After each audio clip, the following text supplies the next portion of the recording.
I think it's an argument that people forget about downloading, which is so many people, why would they buy a record when they can just watch the video on YouTube these days? It used to be you could just watch it on MTV, but now you can watch them anywhere. You can easily find pretty much a song of every artist on something like YouTube or on somebody's blog, whatever it may be. But I think it has changed our relationship of how we work. I mean, it's been clear, certainly in the last 20 years or so, that if you want to be a pop star, you have to have an image. That's always been there, but now we have to have a global image, almost in a Marshall McLuhan type phrase. You know, we have to have this, be conscious all the time that we're being,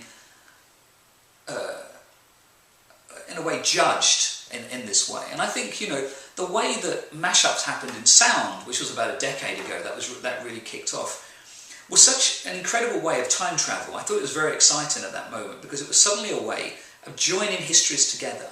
People were clearly discovering, downloading at that point and sourcing all this sound and music from other places and then combining it into this new chemistry in a way. So it was like being a scientist. And I think today that's what's happened. The fact that on YouTube you can remix any video and give that facility to remix. I think there's something engaging. I think what's interesting for people is once you feel that you have an element of craftsmanship in a way, or at least you can move inside it.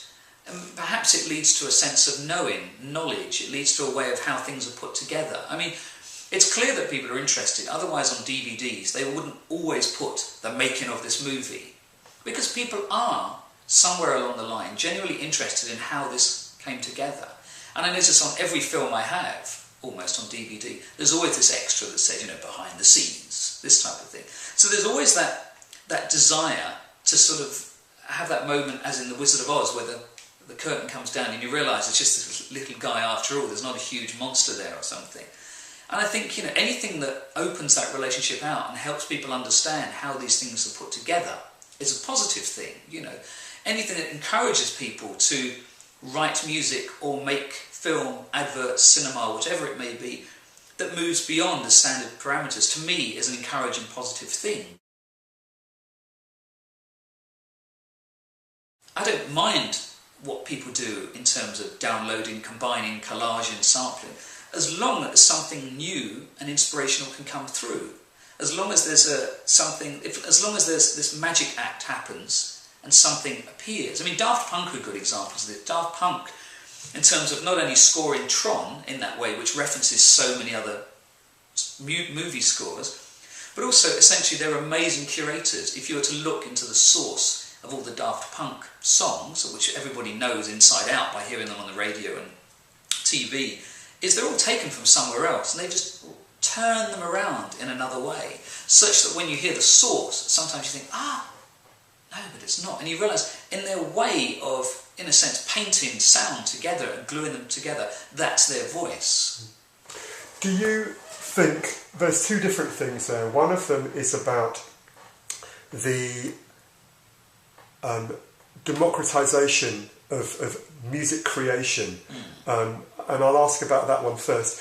So anyone now can start to create mashups and stuff. Do you think that makes the work of professional specialist composers more or less valuable, with more people being able to create? Yeah.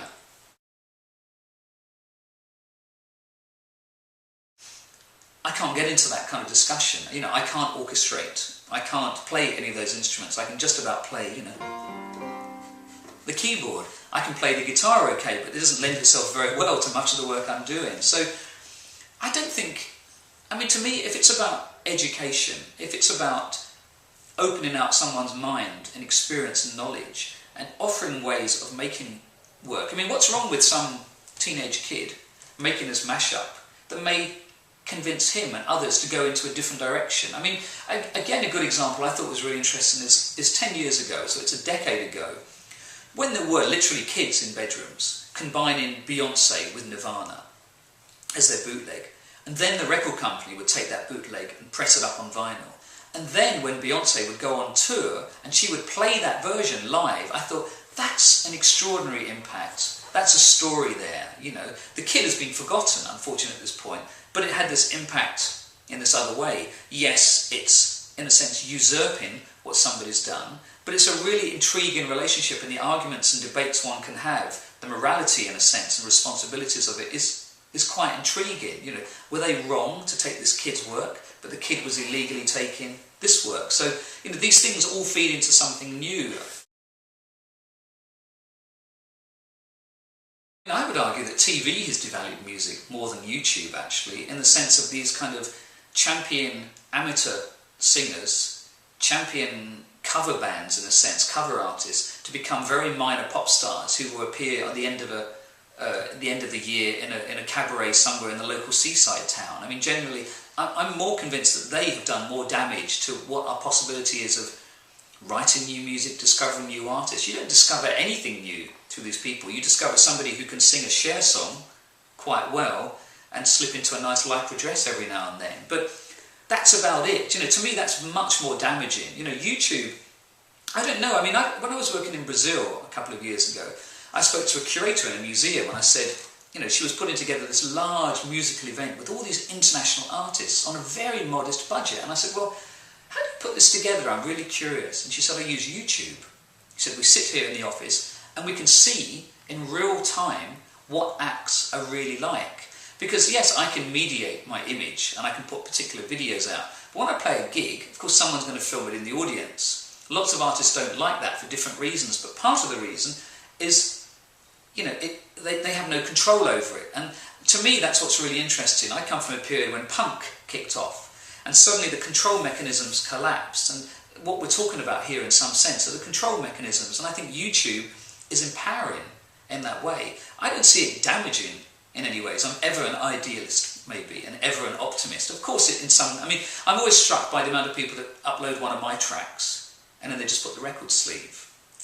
Like, come on guys, do something at least. You have an opportunity here to just put a video of your cat. Everybody loves videos of cats on YouTube. Get your cat to do something funny. Put one of my tracks there, but just a record sleeve, and that's quite common.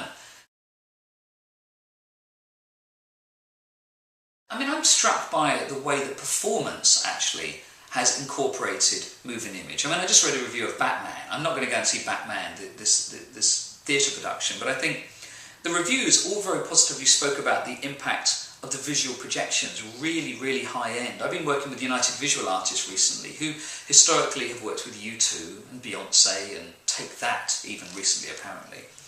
And you know, and so historically they've been designing the visuals for these staging areas. But the fact that I think that you can now do this yourself largely, in a way, you know, the mechanisms, the tools to do this have become much more accessible. I think there's potential for some really exciting new artists or new presentations coming through, you know, in terms of stagecraft, actually. I'm talking about performative aspects.